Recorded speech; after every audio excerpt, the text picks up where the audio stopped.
So good morning again to everyone that joined me and Shadi this morning. My name is Hiba Jaber. I'm a trainer and a senior consultant for Dubai Real Estate Institute.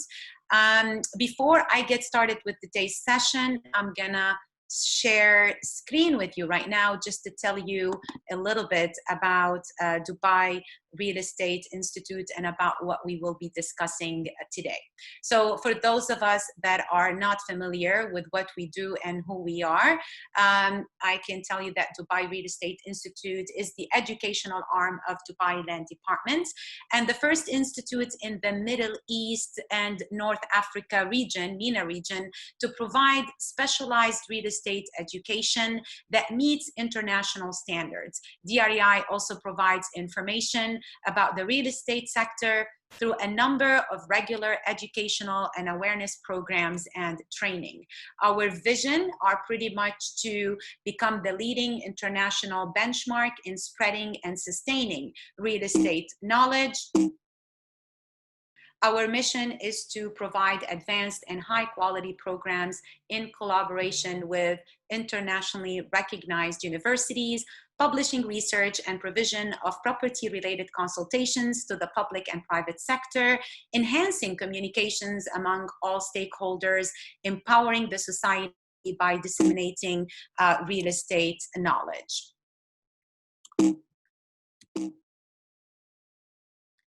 I'm gonna stop share for a moment here.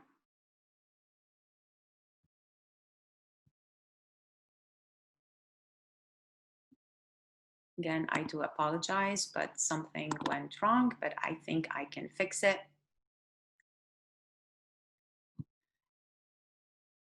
With that said, I'll brief you a little bit also about our services, real estate courses and certificates accredited by the Knowledge Authority, real estate workshops and boot camps, real estate conferences, free awareness sessions, local and global memberships, real estate consultancy, and real estate publications, magazines, and books. You can connect with us to find more about what we do through our website or through emailing us on info.drei@dubailand.gov.ae.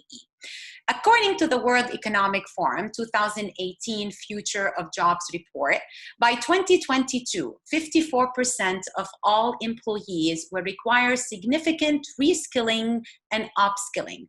However, 2/3 of the employers expect workers to adapt and pick up skills themselves during the course of their changing jobs. A mindset of swift and proactive lifelong learning and training is required by employees to bridge the skills gap to obtain new and future-proof skills. The World Economic Forum's latest Future of Jobs report, which identifies trends across 20 economies in 12 industry sectors, suggests that between 2018 and 2022, 75 million current job roles may be displaced by machines and algorithms. But the good news is 133 million new jobs will likely emerge during that same period. Today's webinar will focus on skills that you need to flourish in the new world jobs and careers. I want to welcome our guest, Shadi Banna. Shadi is the founder and CEO of Potential.com, a global social enterprise that develops innovative learning solutions to support economic growth.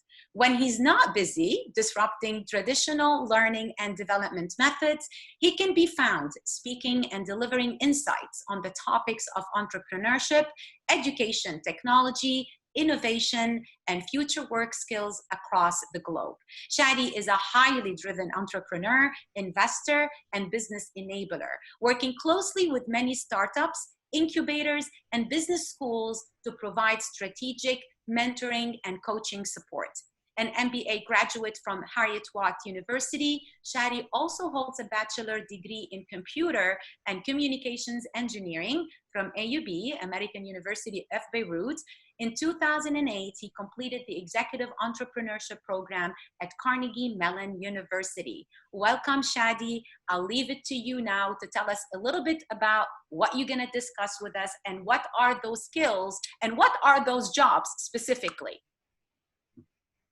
Thank you, Heba, for that. Welcome, everyone. Great to be here with you all. I'm just going to share my slides as well so that we can get going. Everyone can see that? Yeah. See the slides? I can give you the issues that for whatever reason, it wasn't allowing me to shift, but it looks good from our end now. Okay, great. So thanks for that introduction. And this is a hot topic, of course. Everyone is affected. We are all affected. We're all figuring it out. No one has a magic, or can foresee what's going to happen. And I don't attempt to do that today. But at least we can learn from the past. We can get some indications to see what would be the ways that we need to move forward to be better prepared for the future. So I'll go through a few slides just to set the stage, going back also referring to that World Economic Forum report that Heba, you mentioned. And we'll talk about some of the trends that are happening and have been accelerated through the COVID pandemic that is taking place. And we'll touch on a couple of ways in which this impacts possibly the real estate sector. And then we can go through a discussion. Heba, you could ask your questions and we can have a chat together, brainstorm together, and we can bring also the everyone else into the discussion as well, just to get everyone's opinion and feedback. I'd like you all to stay till the end because later on at the end we're going to offer for all the listeners and the DREI community some free access to some content. So we'll explain what is that content and how do you get access to it. Sounds good. So without further ado, let's get going.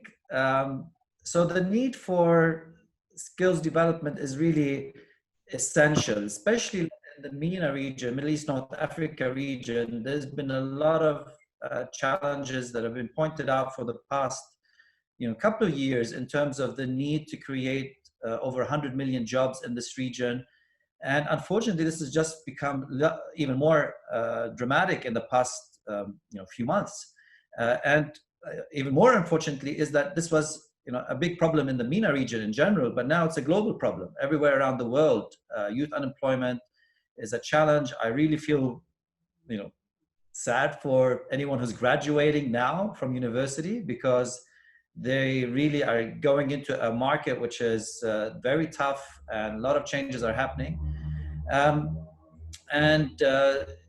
This is a time where we need to use these kind of opportunities where there is a downturn, there are a lot of challenges, to look at what could be done and how can we enhance it. So this is the way in which we can make use of these opportunities is to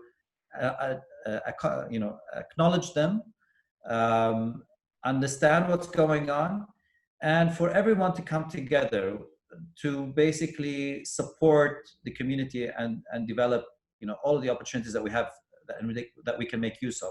So this includes things like the government, corporate sector, the universities, and us as a community.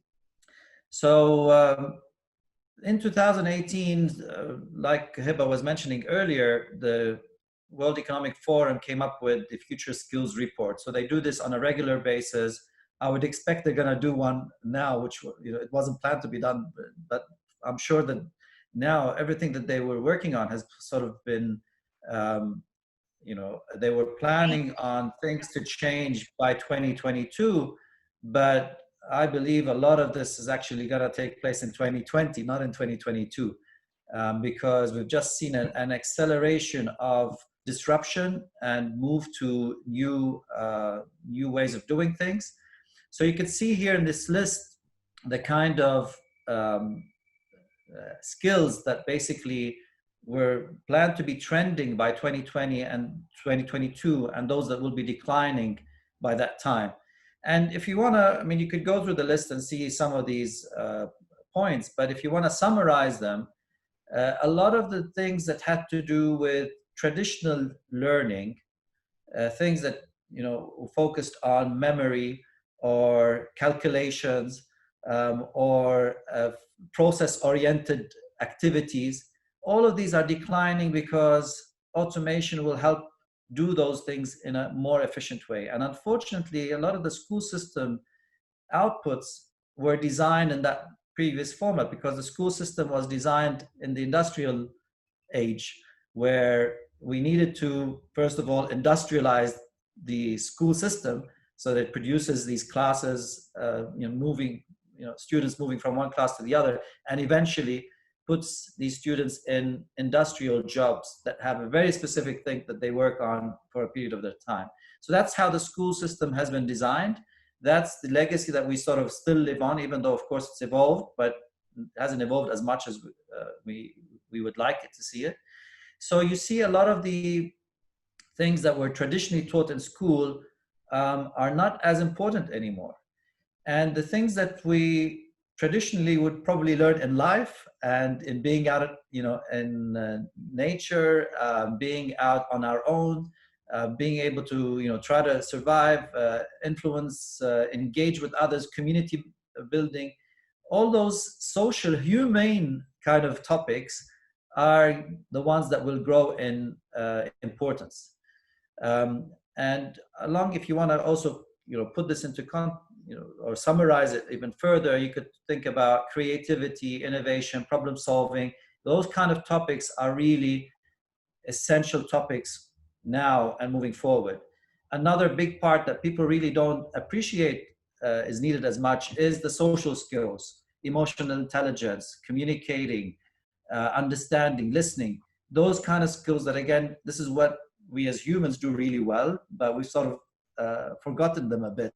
And now in the day, Shadi, just to, kind of add to what you're saying in terms of confirming what you're saying, communication. I mean, and especially during this time when we were forced to be in the situation where we are, and if you don't have proper communication skills, because you're not meeting with people, face to face, you really have to have those skills down in order to get the point across, be it by writing or or through basically your Zoom calls or any type of virtual settings that you had to use.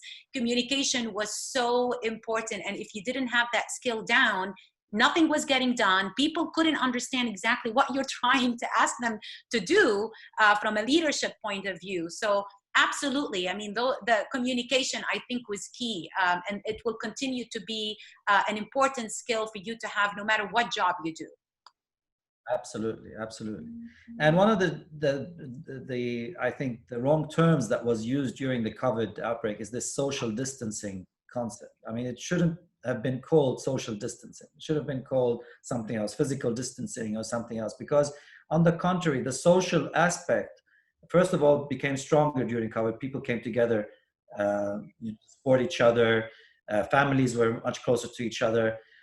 But we should, even in those periods, like you're saying, re-emphasize even this further, the importance of communication when you're not in front of each other all the time, when you're not you don't have the ability to basically read people's reactions, etc., that you would do instinctively without giving it much thought. So those kind of things, now we have to consciously develop and enhance in what we're doing. So you could see. I ask you before we move forward from this slide, because there's just lots of information, and you kind of double mentioned that emotional intelligence. Can you tell us a little bit more? A lot of people, they're not really sure what this term means. Can you elaborate a bit more on emotional intelligence? What type of skills do I need to have there in order for me to succeed in the new world job skills? So this is another sort of development that has happened over a couple of decades. It's not really new, but it's sort of become more and more important during this period. So traditionally, we measured people based on their IQ, how smart they were. And this is basically something that people have by nature in their genes. Some people have a certain IQ that is higher than others, than the average. And there's not much that you can play around with when it comes to IQ, which is what a lot of weight was given in the past. But when it comes to business, the business world, the real world where you interact with people, etc., IQ isn't that important. Emotional intelligence, where what you could summarize in something, a term that people use, which is called street smartness. People to know how to deal with others, how to work in the real world.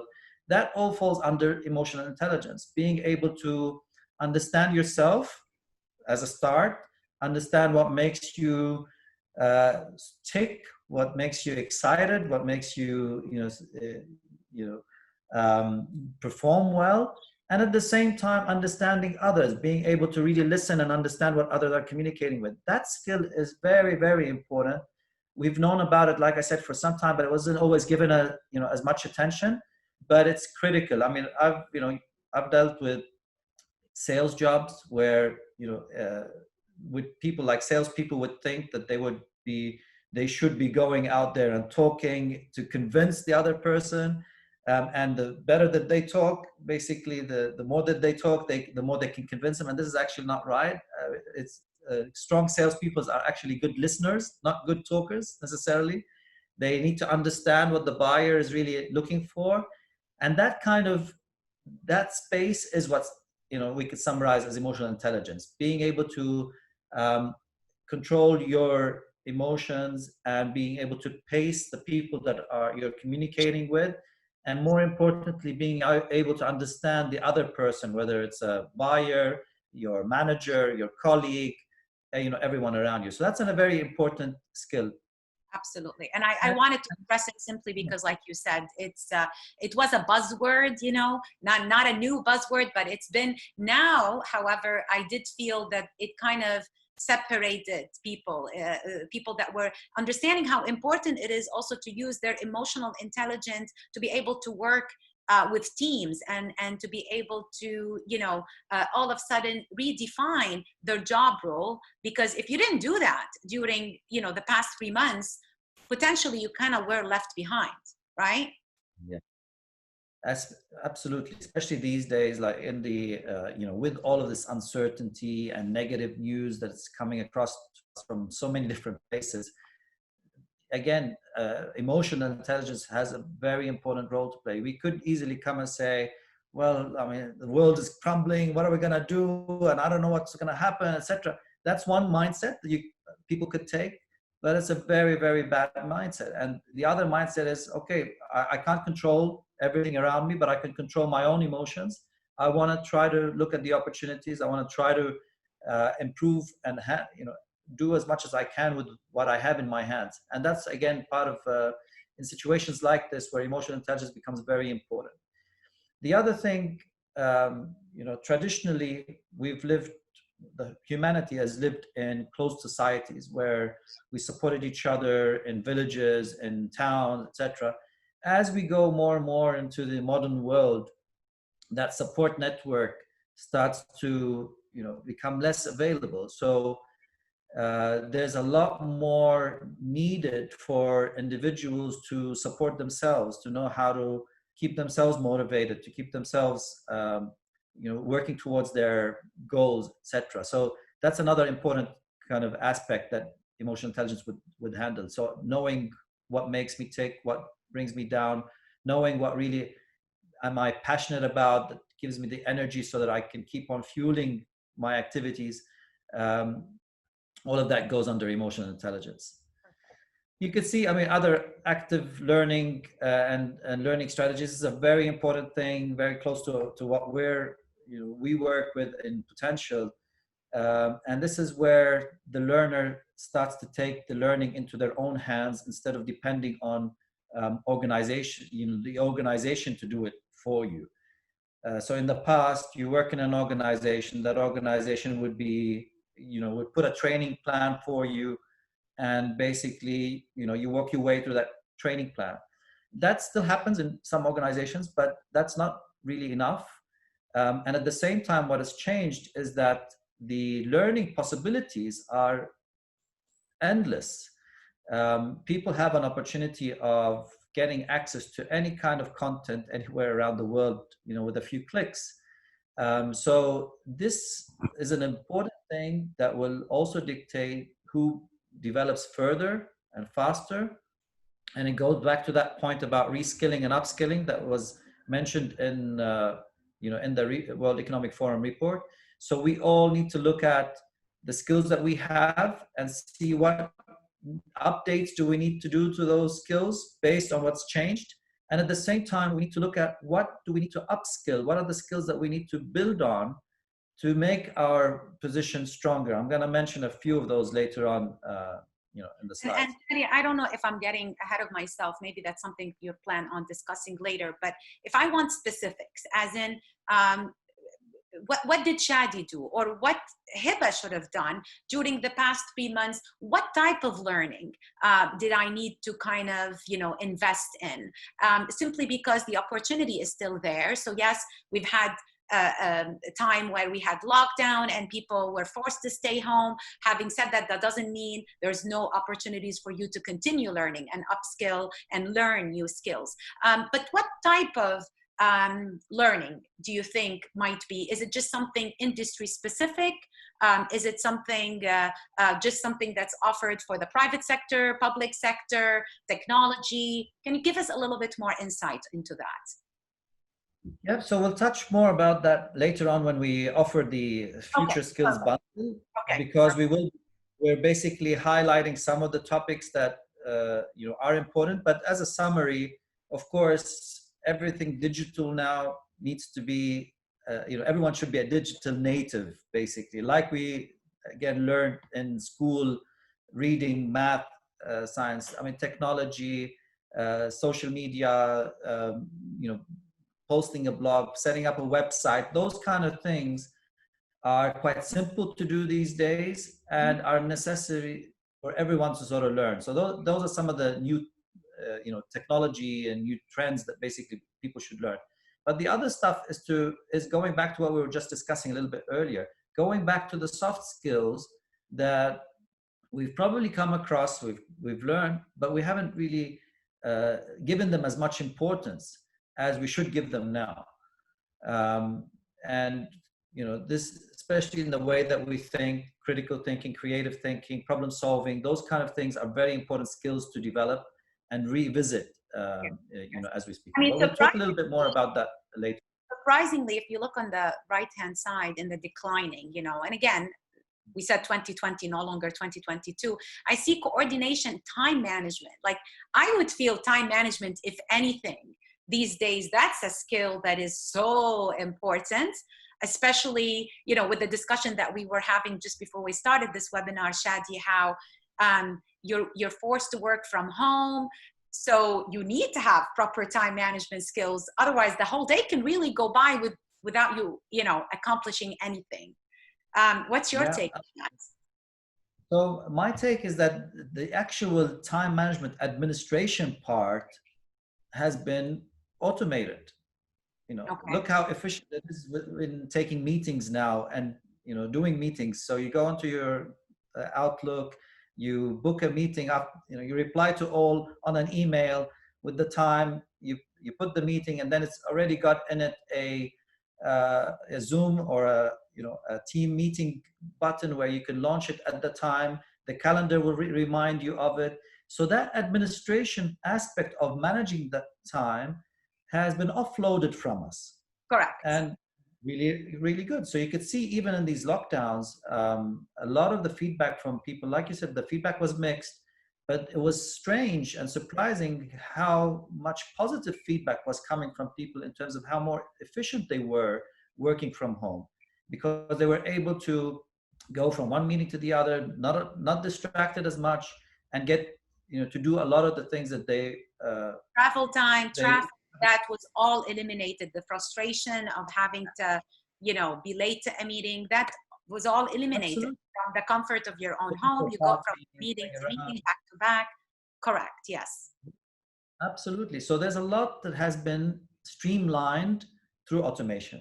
Now, to point, to the aspect that I think is still missing, that is not mentioned here, that we still need to do a lot, is the planning piece. Mhm. That's the part that is very important, and maybe where you're probably referring to. We need to make sure that we plan much better, because the distractions are much bigger online, and as we're connected all the time. Distractions from messages, from us looking at social media feeds, looking at the news that is going on. So the distractions are all over the place. So what's very important for us is to have that, the planning capability where we identify what is important for us, Yeah. and what is not important for us. What at the end of the day today, what do I want to achieve? What do I want to accomplish? Those are the things that are still very critical, and are going to be even more critical moving forward, because I need to put a plan to make sure that I'm progressing in the way that I would feel that I'm accomplishing things, that I'm doing well. But the actual time management aspect of it is not that necessary. And the reason why they put this, for example, is that it's become less of an importance to have a personal assistant or a secretary for many organizations, right? Yeah. Because a lot of people can now manage things on their own. So that's again a trend or a function where it's a declining function, a function of an executive assistant or a secretary or someone that manages, because the value coming from just organizing the time of the person is not as as important, because you see a lot of it online. It's replaced. It definitely has been. And this is, again, just judging from some of the reports that I was reading in preparation for our webinar today, that a lot of the jobs that are going to be replaced by artificial intelligence or technology or what have you, sometimes those artificial intelligent tools, they're going to act as an aid to help you succeed better. So don't look at it as only replacing, but sometimes it's actually complementing, if not making it easier for you to do your job better. Absolutely. Yeah. So if we want to move to the next slide, just to see how COVID has actually fast forwarded this process. And what you could see here is, trends like this, digitization of business, all of these are good things to, people were doing it, where they were moving their businesses online, but it wasn't happening as fast enough. Sorry about the spelling here, but digitization of business is one thing that has been accelerated a lot during this period. E-commerce, of course, work and exercise from home. Yep.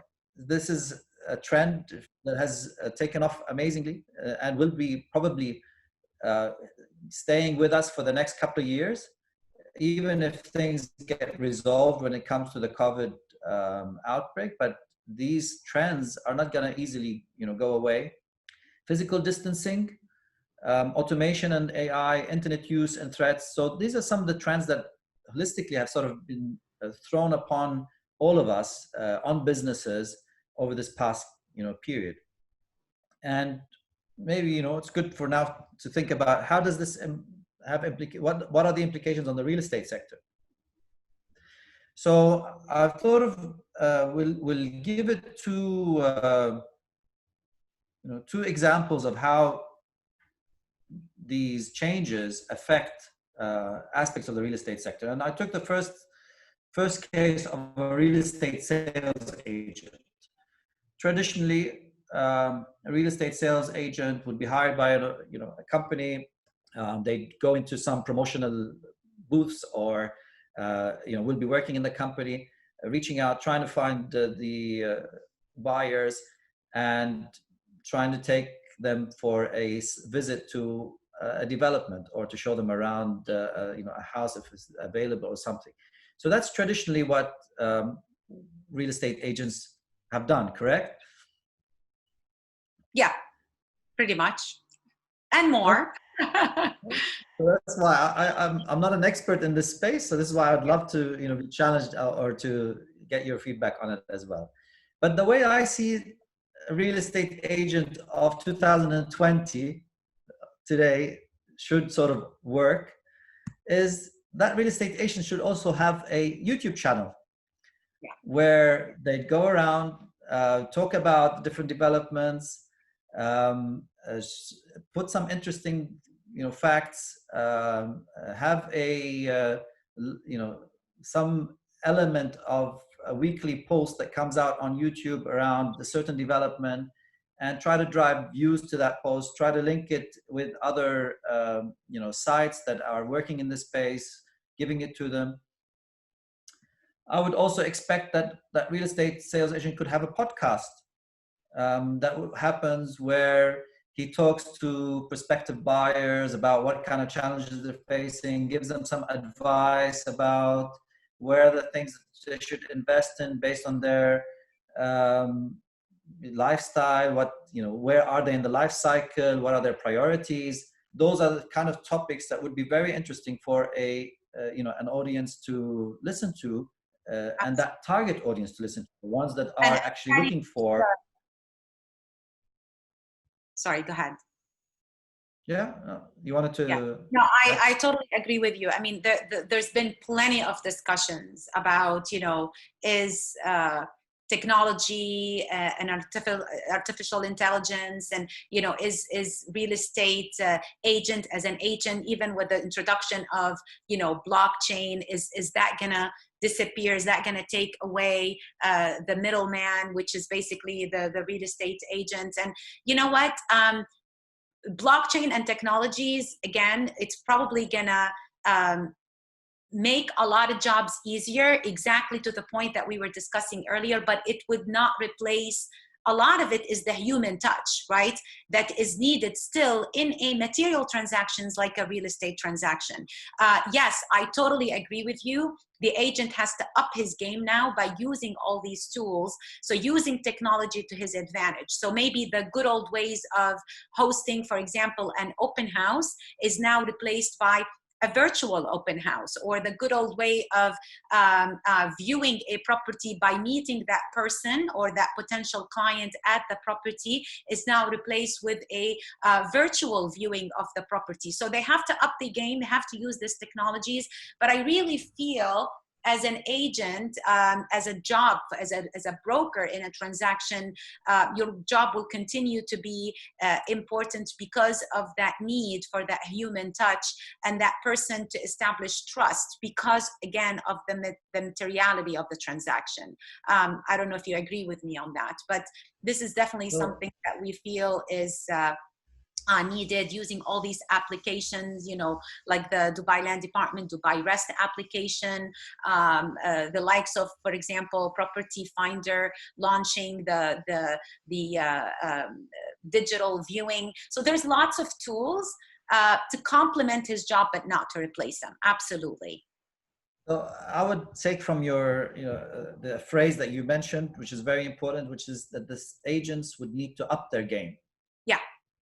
That's the thing that is happening across all of this future of jobs. What we used to do, at a certain level is not enough anymore, because if an agent was just playing a pure, brokerage role without adding any value, without really understanding the needs of the customer, without really going and putting some effort into showing the best examples, then technology will replace that.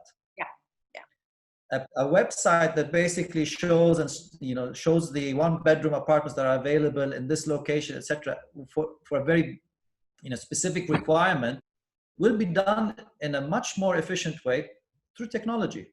Yeah, but that's brokers shouldn't be going after those businesses. They should be trying to add value, going to other aspects of the business for things that won't be addressed in through the use of technology. And like you were saying, things that need these explanations, that need the understanding, that need the emotional connection with really knowing what the buyer is looking for, what's their situation, what are their future plans, what is important to them. And that's what a person does really well. And a good sales agent would basically use that opportunity to give them. But the reason why I was mentioning these kind of tools is that this puts, if this agent has a YouTube channel or has a site, a blog site, has a podcast, etc., how much credibility would that agent have in the eyes of anyone who's interested to go and buy? I mean, they'd immediately leapfrog anyone else when it comes to giving the confidence and credibility that this agent really knows what he's talking about, because he or she has been exposed, has been doing that effort. I know them, I could trust them, they're online, and they have a lot of, I could see their history. So I can trust in their advice. They know what they're talking about. They This up is their why game. kind of tools Exactly. are important. Exactly. And I wanted to add like another angle to this. Imagine if you're doing this in Russian, or at least for Russian speaking, for the Russian speaking population, and being able to zoom in that content to Russians or Russian speakers who are in Europe and other places that are interested in looking for another investment, outside of that area, and Dubai could be the place for them. So if I have that channel, if I have that podcast in that local language, I'm the go-to person for all of that audience that could be thinking about, okay, I've got some extra cash, I want to invest it somewhere else. I want to have a vacation home as well. What do I need to do? Where will I go? I'll go straight to that real estate agent. So that's an example of, again, how we can up our game. And all of what we've discussed is quite straightforward. I mean, it's not like complicated in terms of learning how to, everyone now takes videos and posts them on social media. It takes you a week or two and you'll learn everything you need to know more or less about doing a podcast or how to post on YouTube, some videos. And if it's your local language, whether you can speak in Russian or Chinese or any other language that you're targeting, I mean, again, it's not difficult to upskill and be able to offer this. And these skills, Shadi, just to add to what you're saying, actually work, because it's so funny. Just on Sunday, I told you we had a webinar with the NAR representative, our partners, the National Association of Realtors, and she's a realtor in the U.S., in Florida, Miami. And she was giving us basically tips on, using digital tools. So she's of a Turkish, so she's American Turkish. What she did, exactly what you just said. She defined her market segment to be the Turkish buyers. So she's catering to Turkish buyers interested in investing in Florida, right? So she used her language, she obviously communicated to them with a language that they understand, used her Instagram in order to target that market segment, educating them about what it takes, what type of budget do you have in place, what's the process of buying a home in Florida. And she was able to close a lot of deals this way. So just to confirm, and even though you weren't on that specific webinar, but all these skills that you are telling us and sharing with us today actually work. So thank you. Absolutely. It's all about in the digital world, because the whole world is in front of you. Yes. And it's all accessible. A new skill is to know, who do I need to target really well? And this is why, I wanted to mention this specialization on the language side. And I'm glad that you also had that experience with, also on the Turkish language side, because that's how you zoom into a specific target audience and you start to differentiate yourself. This is another important skill in today's world, because like I said, I mean, there's so much, we're all living in a world of information overload. And in the past, you'd be located in a certain place and you'd depend on how many people walk by your real estate store or your booth or whatever. Today, everyone, the whole 7 billion people or 8 billion people are walking in front of you, basically. And if you don't have a very specific target audience, very specific message, you won't know who to reach. So that's why the specialization and targeting is very important in today's world.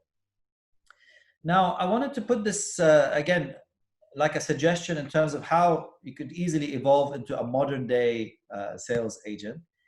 But then I want to also point this out. I mean, if we look at, even if you don't want to do it, you could decide to do this independently. Maybe like that lady you were talking about. I'm not sure if she was an independent realtor. Yeah, or so part of a yeah, the dynamics of how you can be a realtor in the US is a bit different than here. Here you kind of have to be with a brokerage company. There it's a bit of a different, but regardless, it's yeah. still that you But have to really represent an agent or a broker. But the idea is that even as even in the UAE, if you launch your own, let's say, channel, your own brand, etc., you don't have to be a realtor. You could work with realtors. It could be another form of business where you are actually a media business now, and you're basically using your channel where you're reaching those, in this example, Russian-speaking individuals who are interested in buying a second home outside of, in a vacation home somewhere. You could approach it as a media business and basically put placements for different developers inside your show. Or you could go and be employed in a certain brokerage company. But who do you think would have a better chance of getting employed? A general real estate agent who's doesn't have someone like who has this profile, who already has a following, who already has Client base, people. database, absolutely, absolutely, yes. Well, look at how much it would improve the chances of being hired by in your dream job. So that's just a summary of, again, practically showing how we could move into these future skills. It's not a disruption. It's not like real estate agents are gonna, business jobs are gonna fly away. They're gonna remain, but they need to be taken to the next level. Like you were saying, they need to up their game. And basically, when you do that, you have a big advantage over others. So if we take another example, let's take an example of a real estate developer developing residential properties. And I mean, one of the things that we've just discussed at the, on the call today is that something that we, all residential property developers need to think about now is having desks, basically, not just closets. In the past, it was mainly, a lot of them would think about having inbuilt closets, basically, in the house. Now you also need to think about having built-in desks, because a lot of the people are going to be working from home, studying from home, and this trend is going to continue. Even if people go back to work, they will be using it a lot. So even when it comes to the design of an apartment or a house, I mean, this now needs to be taken into account. And where would be the best locations for these kind of desks so that they get the right kind of light, and at the same time they could have the right kind of background when they're having these meetings or classroom settings. And that's a differentiator. I mean, it's a small differentiator, but it's a differentiator from your standard one. So today, if someone is looking for a new house, this is one thing that they will take into account.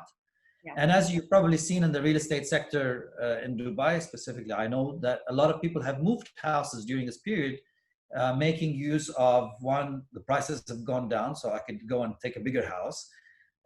Second is that I am spending more time in the house, so my whole dynamic of how do I treat my property is going to be different. And that's, again, created a nice momentum in the market where people are moving around, upgrading their properties. And this is, again, a simple consideration that could be taken into account, by developers. And another consideration. Sorry to interrupt here, just to add to your point. I mean, it's almost like during this time, we went from one extreme to another. People were not only not working from home, you had people traveling that really, they used their home only for maybe sometimes, 1 week during the month, or maybe coming home at 10 p.m. and just crashing on their bed and barely have even a chance to wake up in the morning and have a nice breakfast. I mean, it really changed the dynamics of your workplace. And as such, like you said, the need now for also not just brokers, if we're discussing real estate, but also developers to redefine and redesign the way of how they build the properties. Absolutely. Like you said, especially Dubai, most of the people were going out. They weren't eating at home. That's the culture of Dubai and the traveling part. So the home wasn't as important as it was. But anyone who was stuck at home for, the last month or so would realize, okay, I mean, we need to give it. Homeschooling and working and webinaring. I mean, it was just, yeah, they know now. And the other part is exercising at And home. exercising to add to it, yes.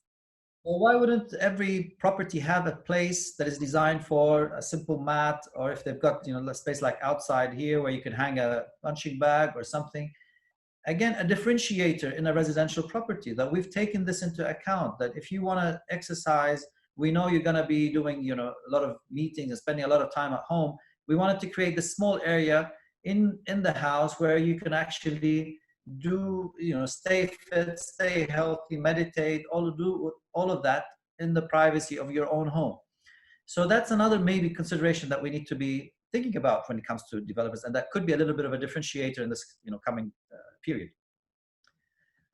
A final thing that I think could be quite interesting: why wouldn't we be able, as a developer, to either inside our building or inside the apartments or the houses, have some section for vertical farming, where where the residents could basically, through hydroponics, in a way that the developer has already designed and included into the setup, can grow the resident can grow their own herbs, simple things, so that they're fresh next to their kitchen. I mean, what kind of differentiator would that be, where people are sitting inside their house and they have access to fresh produce? These are small things that, again, I mean, we're just throwing some ideas, but this is how we need to be thinking as the next week. People, like, again, during this past 3 months, everybody started cooking, Shadi. So that's another, because everybody was worried about ordering from restaurants, and so that's all amazing, I guess, solutions that should be considered and adopted, I guess, by the new way of doing business on every level. So that's a great suggestion there. And you could see now in this discussion, like, new jobs that have opened up suddenly in the consulting or development space in general. So, I mean, a developer probably in the past wouldn't have necessarily thought of hiring someone who would understand, different ways about how to set up healthy spaces, and where's the best place to, what kind of equipment you could put in a specific apartment, where you give the resident an option where they could hang a punching bag here or hang some stretching material somewhere. What would be the best way to design that and develop it so it's it's done in a nice way? Or would a consulting company that is in the construction sector basically hire someone who understands hydroponics, and what would be the best way to link it and give the people an option to do that in their own properties? So these are, again, jobs that were not there just a month ago or 2 months ago, and might not be there for the coming, but they could be coming to the marketplace in this sector. And those are the examples of how jobs, of course, will be disrupted. The standard jobs will be disrupted, but there will be a lot of new jobs that will come out. And it's all about just thinking a little bit outside of the box, pushing ourselves so that we're a little bit more innovative, and many new jobs will come up as well. So maybe here we could have a chat. Does anyone from the audience agree, disagree? Does anyone have any comment before we move on to the discussion? You want to stop sharing, maybe, just so we can see go back to the main screen, and that would give us a little bit. So let me see if there's anything from the chat box. And again, what I've been doing, I'm sure you've noticed, is that I've been asking you lots of questions as we went through, but I do have, if you don't mind, so again, audience, if you guys have any questions, feel free to type it in. Otherwise, I'm gonna continue with some questions that came directly to me, Shadi. I have, okay, what kind of mindset, and I think it says here competencies, will be needed in the future workplace? Mm-hmm. Very, very good question. So there's a term that is being used a lot in the entrepreneurial world these days, which I like. It's called grit. GRIT. And that word summarizes two aspects that I think are really critical for us all to sort of have in our, as an important mindset. One is passion and perseverance. If you put passion and perseverance together, you get grit.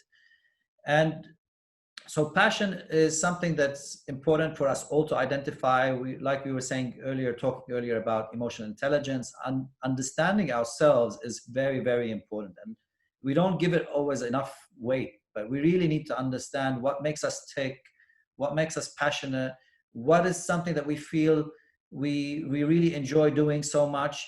Because when you identify that, the boundary between work and play becomes blurred. When you're doing something you really enjoy, and you can see Hiba loves this kind of, this whole space, you're not really sure if you are working or are you playing. It's something that you enjoy doing.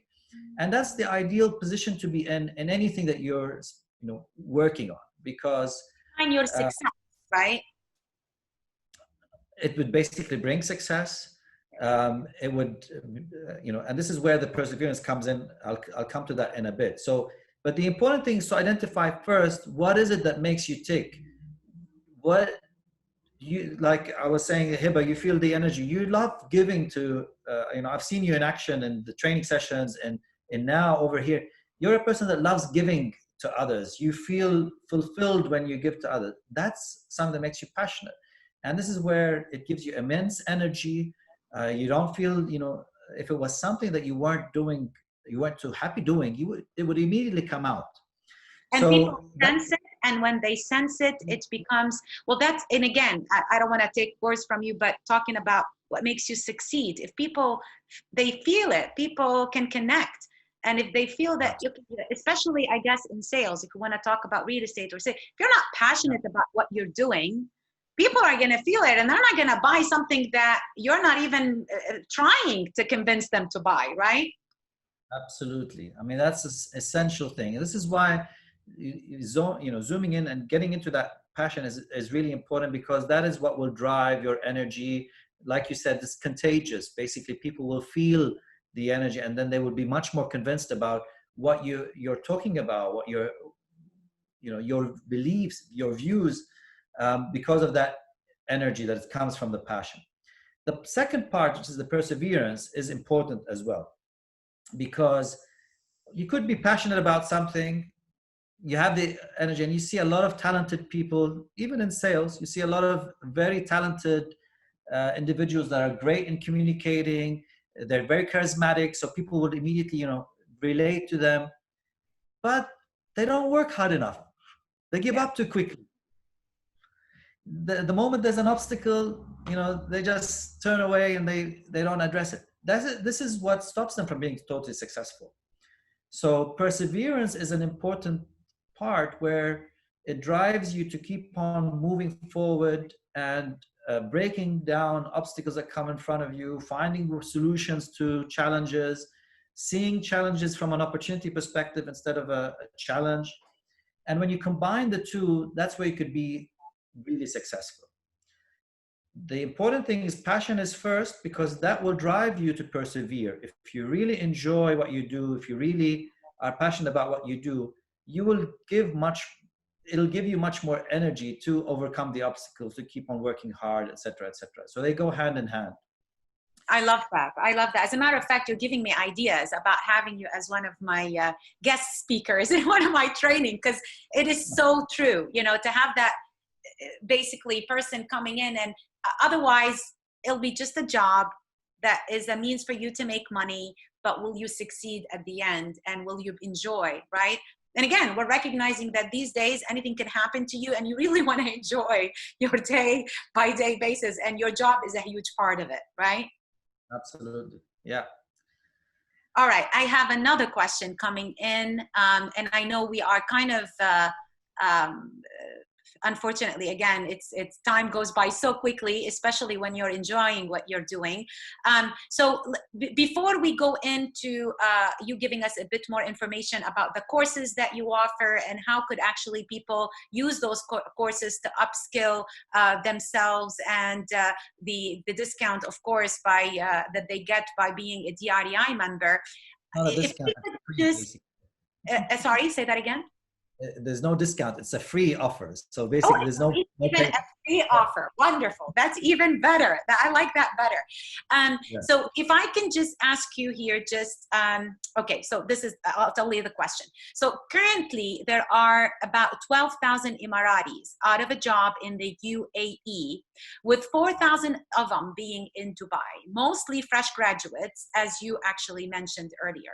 So before I end the webinar and before we get into the second part, which the course is like I mentioned, I need you to give us a step-by-step action plan from your experience, through your expertise, in terms of advice to help those that are currently jobless in finding a job or starting a job of the future as an entrepreneur, or, you know, in any industry, even in real estate. So if you could just give us some tips there, I would really appreciate it.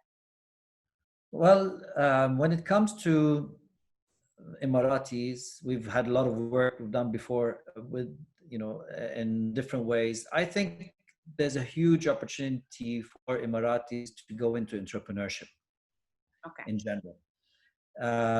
And not everyone, I mean, entrepreneurship is not for everyone. There is hard work that goes into it. Some people don't want the responsibility. The good thing these days is that apart from entrepreneurship, another lighter version of it is available, which is freelancing. There's a lot of work that could be done on a freelancing basis, or on a, you know, just a lifestyle basis, through online tools. So the world has opened up a lot. And today, Emiratis and anyone living in the UAE, we've been living for a long time there. I mean, so we call it, it's our home as well. I mean, we're exposed to the latest trends from all over the world. And we have great leadership behind us. There's a lot of things happening. And this opens our minds a lot. There aren't too many people around the world that have that kind of exposure right at their doorstep. So there's a lot of opportunities to get into many different aspects that could, you know, propel. Can you give me maybe a couple examples, or, you know, specifics? Yeah, so, like, I want to be, I'm an Emirati, I want to be an entrepreneur. Which sector? Private, public, industry specific?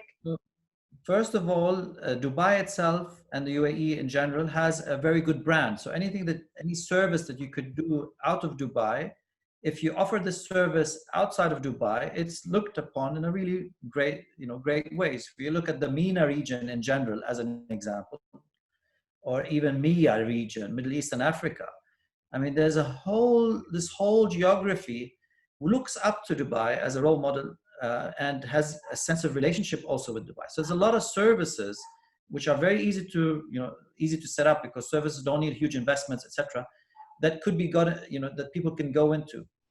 What I've seen usually as a challenge, honestly, with the Emirati colleagues that we've worked with, is some of them haven't identified their passion. They haven't identified what they're passionate about. And this is where I go back to that point. Once you identify your passion, there's so much, so many opportunities when it comes to the digital world, social media world. There's a lot of opportunities for influencers. I'm not talking about complicated business, like even just general Arabic content that is missing, that could be, used, new developments that could be talked about from Dubai, and new services and new technology that could be useful for other parts of the world that could then be used. And then you have a lot of freelancing jobs that are available based on people, what they're passionate about. If someone's passionate about graphic design or interior design or something like this, you can do on a part-time basis. You don't even have to build your, a business behind it, but you could just go on. There are many sites that are available, like Upwork, Fiverr, Nabish. Even in TCOM, they opened up a website to employ freelancers.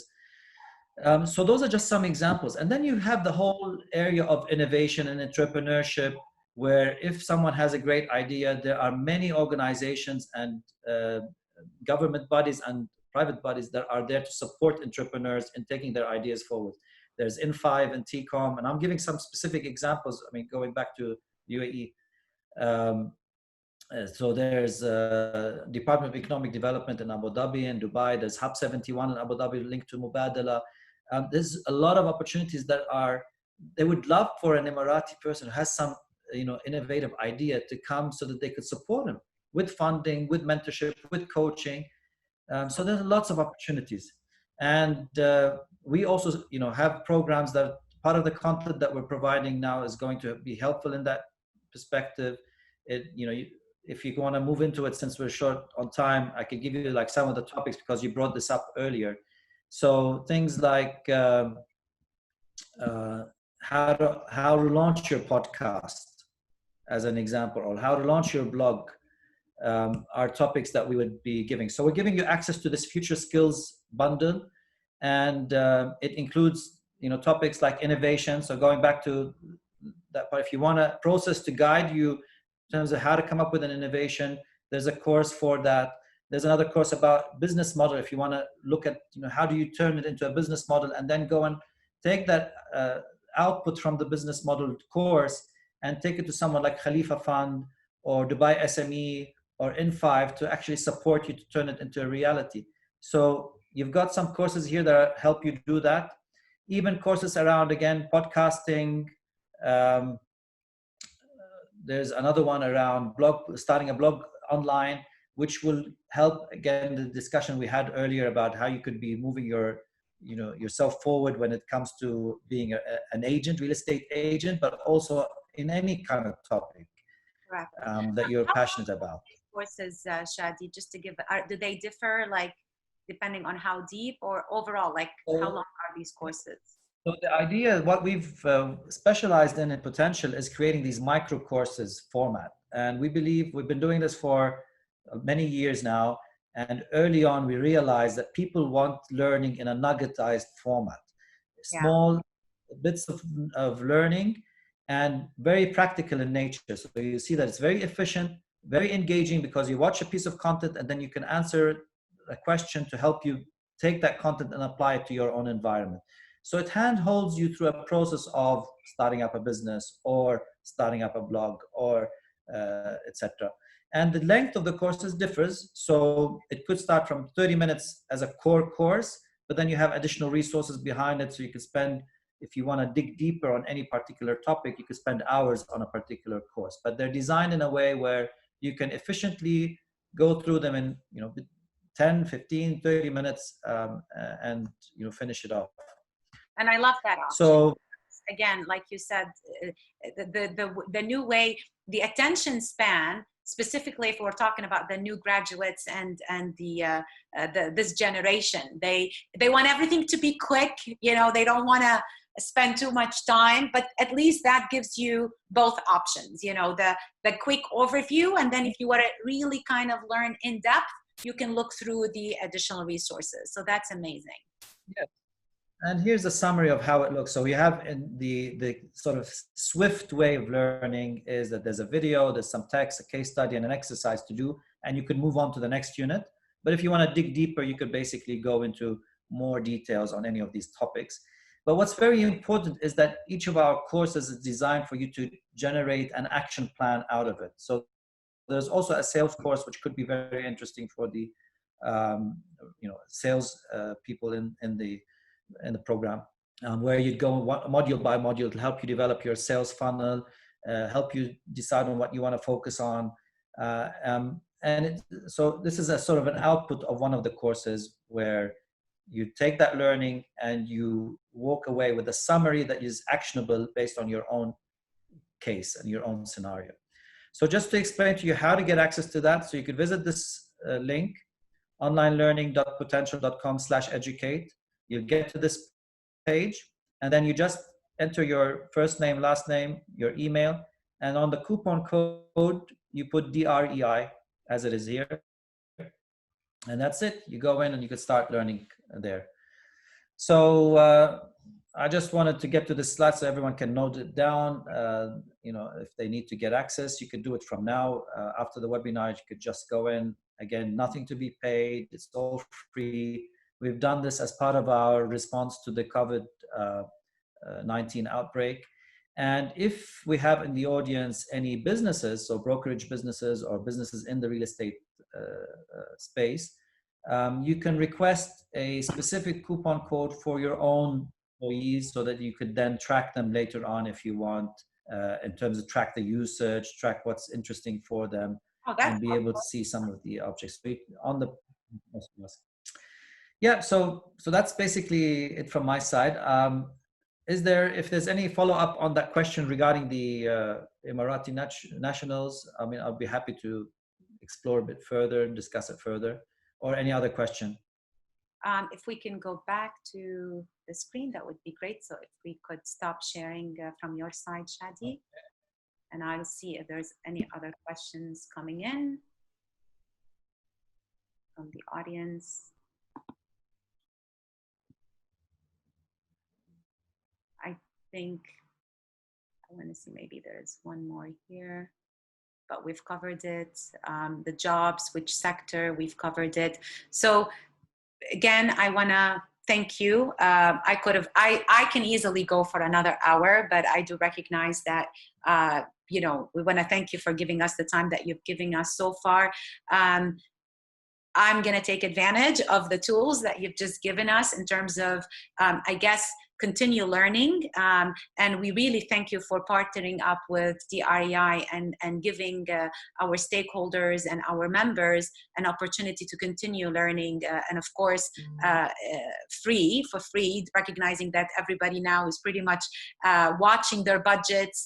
Having said that, though, education should be your #1 priority, because I do believe, as a summary to what I took today from your session, is that's the best way for you to upskill and learn new skills. And I think luxury of trying to put that to a different time later, that later is now.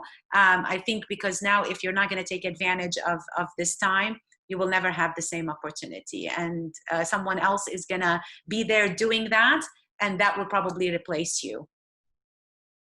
Absolutely.